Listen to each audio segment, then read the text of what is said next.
And right now we are joined by Senator Brian Schatz and the incoming president and senior vice president of government affairs at the Hawaii Chamber of Commerce, Sherry Menor-McNamara. They're in Washington, D.C. They join us live this morning. Good morning, guys.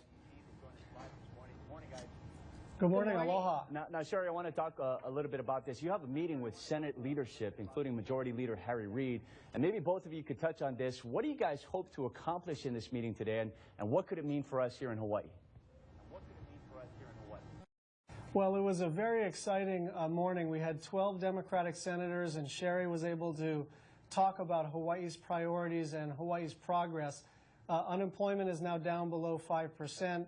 Our defense industry remains strong. Obviously, tourism is going gangbusters, and we're developing a model for clean energy development that the rest of the nation is really taking notice of. And Sherry had a moment with Majority Leader Reid and talked with the other senators and the other chamber leaders about how Hawaii can be an example for the rest of the world. Sherry, can you talk specifically about Hawaii in general and what the other senators had to say about creating more jobs here?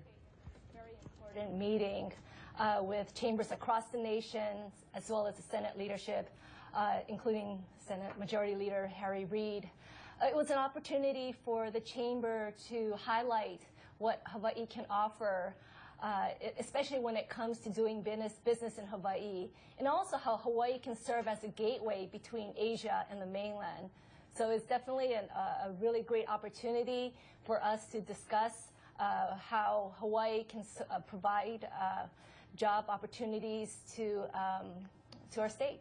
Were they thinking about investing in us here in Hawaii? Were they thinking about sending any more money our way, potentially? Well, I think one of the great opportunities where there's common ground, well, two areas really, is tourism. We talked with Amy Klobuchar and Mark Begich from Alaska and Tom Udall from New Mexico. And one of the things we all have in common is that we understand how critical tourism is to our local economies. And so there are some things we can do on a national level in terms of visa processing, in terms of marketing America internationally as a travel destination that'll really help all of our economies, and including and especially Hawaii. And then, as I mentioned earlier, what we've done in clean energy is really something to be proud of.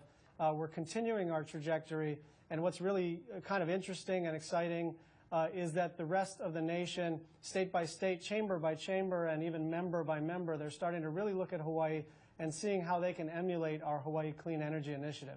Senator